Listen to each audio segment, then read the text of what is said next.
प्रिय देशवासियों, नमस्कार।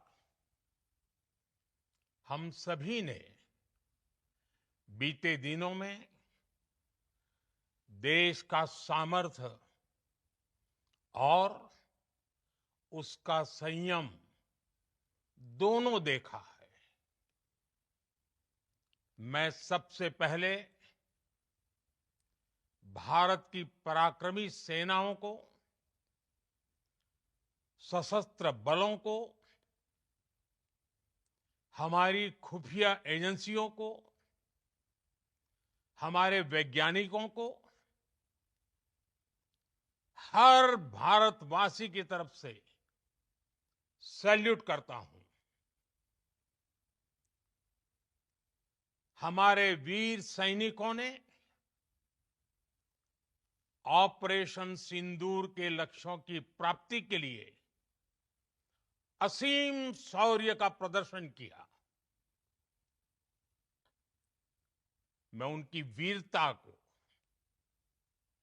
उनके साहस को, उनके पराक्रम को आज समर्पित करता हूं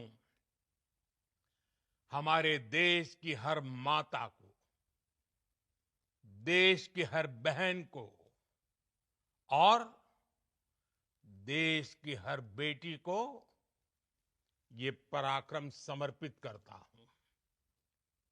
साथियों, 22 अप्रैल को पहलगाम में आतंकवादियों ने जो बर्बरता दिखाई थी, उसने देश और दुनिया को झकझोर दिया था। छुट्टियां मना रहे निर्दोष मासूम नागरिकों को धर्म पूछकर उनके परिवार के सामने, उनके बच्चों के सामने बेरहमी से मार डालना, यह आतंक का बहुत विभत्स चेहरा था, क्रूरता थी। ये देश के सद्भाव को तोड़ने की घिनौनी कोशिश भी थी। मेरे लिए व्यक्तिगत रूप से ये पीड़ा बहुत बड़ी थी। इस आतंकी हमले के बाद सारा राष्ट्र, हर नागरिक, हर समाज, हर वर्ग, हर राजनीतिक दल एक स्वर में आतंक के खिलाफ कड़ी कार्रवाई के लिए उठ खड़ा हुआ। हमने आतंकवादियों को मिट्टी में मिलाने के लिए भारत की सेनाओं को पूरी छूट दे दी और आज हर आतंकी, आतंक का हर संगठन जान चुका है कि हमारी बहनों बेटियों के माथे से सिंदूर हटाने का अंजाम क्या होता है। साथियों, ऑपरेशन सिंदूर ये सिर्फ नाम नहीं है, ये देश के कोटि कोटि लोगों की भावनाओं का प्रतिबिंब है। ऑपरेशन सिंदूर न्याय की अखंड प्रतिज्ञा है।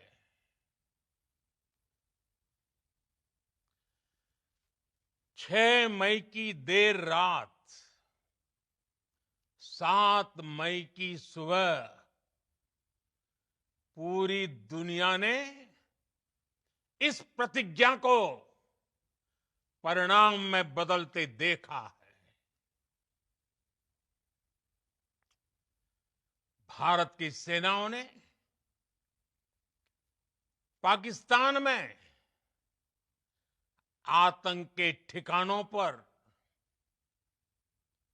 उनके ट्रेनिंग सेंटर्स पर सटीक प्रहार किया।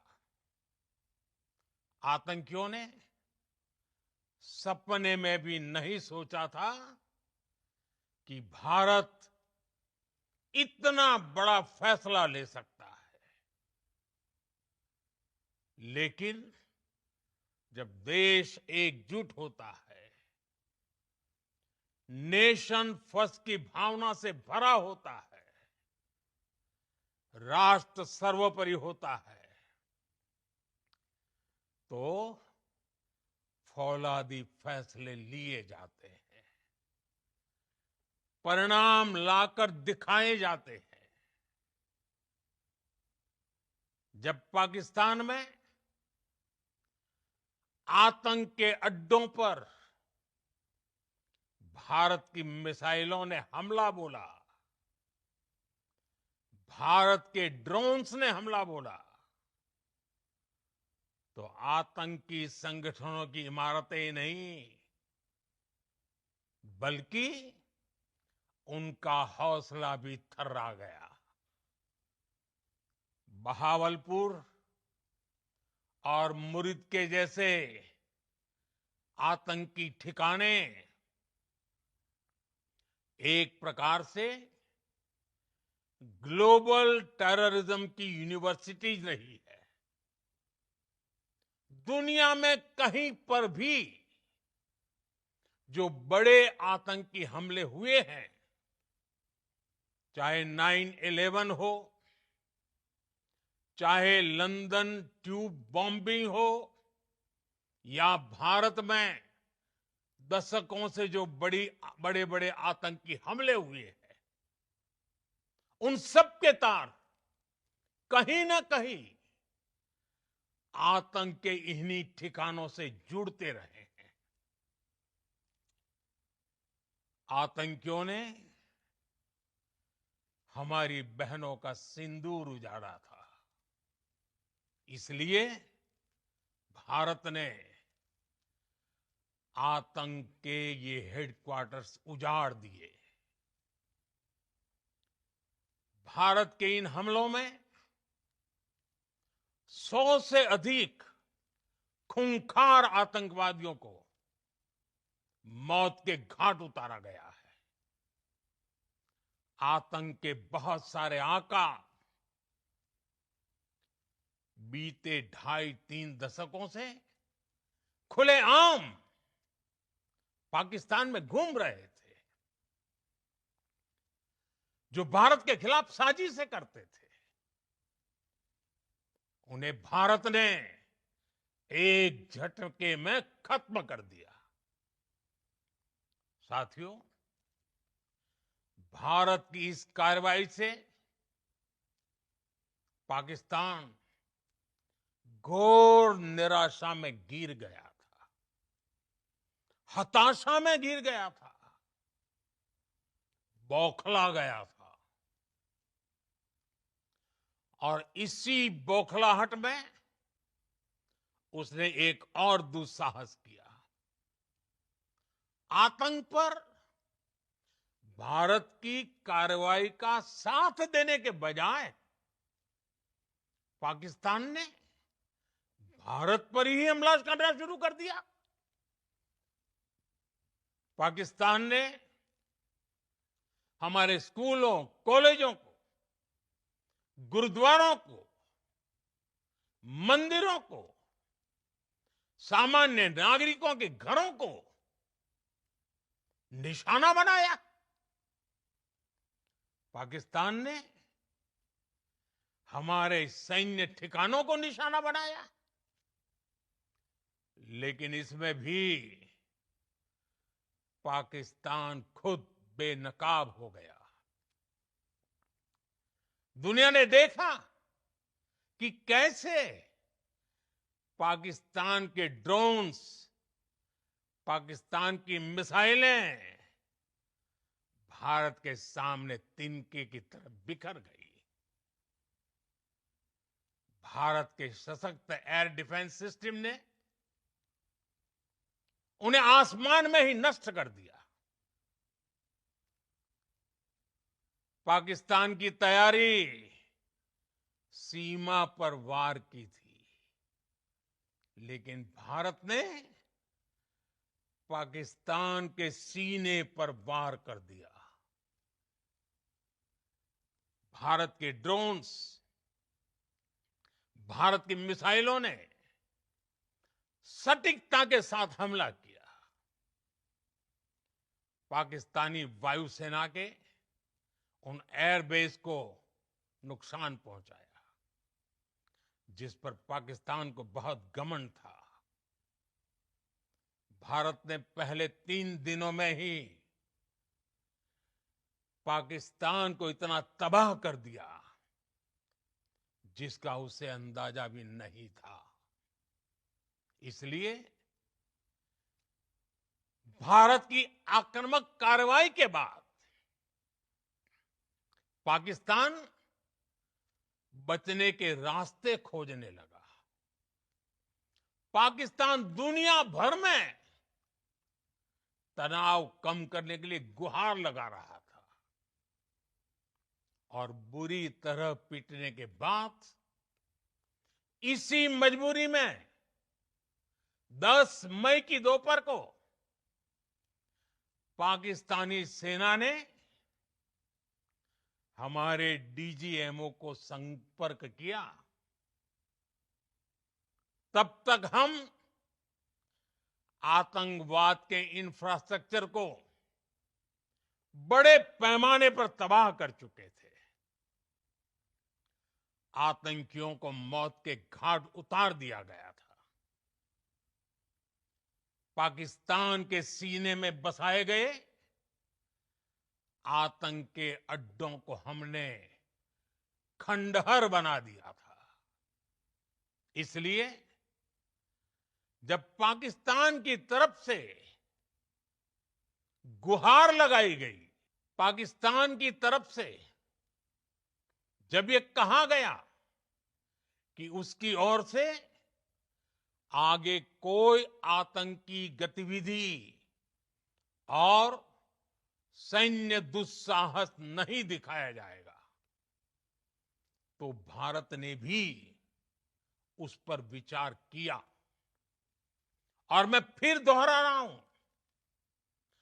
हमने पाकिस्तान के आतंकी और सैन्य ठिकानों पर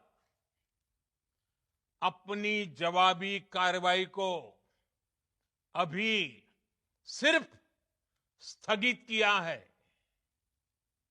आने वाले दिनों में हम पाकिस्तान के हर कदम को इस कसौटी पर मापेंगे कि वो क्या रवैया अपनाता है। साथियों, भारत की तीनों सेनाएं, हमारी एयरफोर्स, हमारी आर्मी और हमारी नेवी, हमारी border security force BSF, Bharat के अर्धसैनिक बल लगातार अलर्ट पर है। सर्जिकल स्ट्राइक और एयर स्ट्राइक के बाद अब ऑपरेशन सिंदूर आतंक के खिलाफ भारत की नीति है। ऑपरेशन सिंदूर ने आतंक के खिलाफ लड़ाई में एक नई लकीर खींच दी है। एक नया पैमाना, न्यू नॉर्मल तय कर दिया है। पहला, भारत पर आतंकी हमला हुआ तो मुंह तोड़ जवाब दिया जाएगा। हम अपने तरीके से, अपनी शर्तों पर जवाब देकर रहेंगे। हर उस जगह जाकर कठोर कार्रवाई करेंगे जहां से आतंक की जड़ें निकलती हैं। दूसरा, कोई भी न्यूक्लियर ब्लैकमेल भारत नहीं सहेगा। न्यूक्लियर ब्लैकमेल की आड़ में पनप रहे आतंकी ठिकानों पर भारत सटीक और निर्णायक प्रहार करेगा। तीसरा, हम आतंक की सरपरस्त सरकार और आतंक के आकाओं को अलग अलग नहीं देखेंगे। ऑपरेशन सिंदूर के दौरान दुनिया ने पाकिस्तान का वो घिनौना सच फिर देखा है, जब मारे गए आतंकियों को विदाई देने पाकिस्तानी सेना के बड़े बड़े अफसर उमड़ पड़े। स्टेट स्पॉन्सर्ड टेररिज्म का ये बहुत बड़ा सबूत है। हम भारत और अपने नागरिकों को किसी भी खतरे से बचाने के लिए लगातार निर्णायक कदम उठाते रहेंगे। साथियों, युद्ध के मैदान पर हमने हर बार पाकिस्तान को धूल चटाई है और इस बार ऑपरेशन सिंदूर ने नया आयाम जोड़ा है। हमने रेगिस्तानों और पहाड़ों में अपनी क्षमता का शानदार प्रदर्शन किया और साथ ही न्यू एज वॉरफेयर में भी अपनी श्रेष्ठता सिद्ध की। इस ऑपरेशन के दौरान हमारे मेड इन इंडिया हथियारों की प्रामाणिकता सिद्ध हुई। आज दुनिया देख रही है 21वीं सदी के वॉरफेयर में made in India defence equipments, इसका समय आ चुका है। साथियों, हर प्रकार के आतंकवाद के खिलाफ हम सभी का एकजुट रहना, हमारी एकता हमारी सबसे बड़ी शक्ति है। निश्चित तौर पर ये युग युद्ध का नहीं है, लेकिन ये युग आतंकवाद का भी नहीं है। टेररिज्म के खिलाफ जीरो टॉलरेंस, ये एक बेहतर दुनिया की गारंटी है। साथियों, पाकिस्तानी फौज, पाकिस्तान की सरकार जिस तरह आतंकवाद को खाद पानी दे रहे हैं, वो एक दिन पाकिस्तान को ही समाप्त कर देगा। पाकिस्तान को अगर बचना है तो उसे अपने टेरर इंफ्रास्ट्रक्चर का सफाया करना ही होगा। इसके अलावा शांति का कोई रास्ता नहीं है। भारत का मत एकदम स्पष्ट है। टेरर और टॉक एक साथ नहीं हो सकते।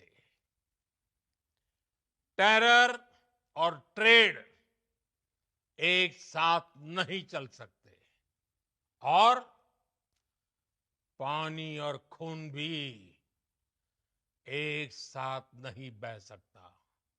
मैं आज विश्व समुदाय को भी कहूंगा, हमारी घोषित नीति रही है अगर पाकिस्तान से बात होगी तो टेररिज्म पर ही होगी। अगर पाकिस्तान से बात होगी तो पाक ऑक्युपाइड कश्मीर पीओके उस पर ही होगी। प्रिय देशवासियों, आज बुद्ध पूर्णिमा है। भगवान बुद्ध ने हमें शांति का रास्ता दिखाया है। शांति का मार्ग भी शक्ति से होकर जाता है। मानवता शांति और समृद्धि की तरफ बढ़े, हर भारतीय शांति से जी सके, विकसित भारत के सपने को पूरा कर सके, इसके लिए भारत का शक्तिशाली होना बहुत जरूरी है। और आवश्यकता पड़ने पर इस शक्ति का इस्तेमाल भी जरूरी है। और पिछले कुछ दिनों में भारत ने यही किया है। मैं एक बार फिर भारत की सेना और सशस्त्र बलों को सैल्यूट करता हूं। हम भारतवासी के हौसले, हर भारतवासी का एकजुटता का शपथ, संकल्प, मैं उसे नमन करता हूं। बहुत बहुत धन्यवाद। भारत माता की जय। भारत माता की जय। भारत माता की जय।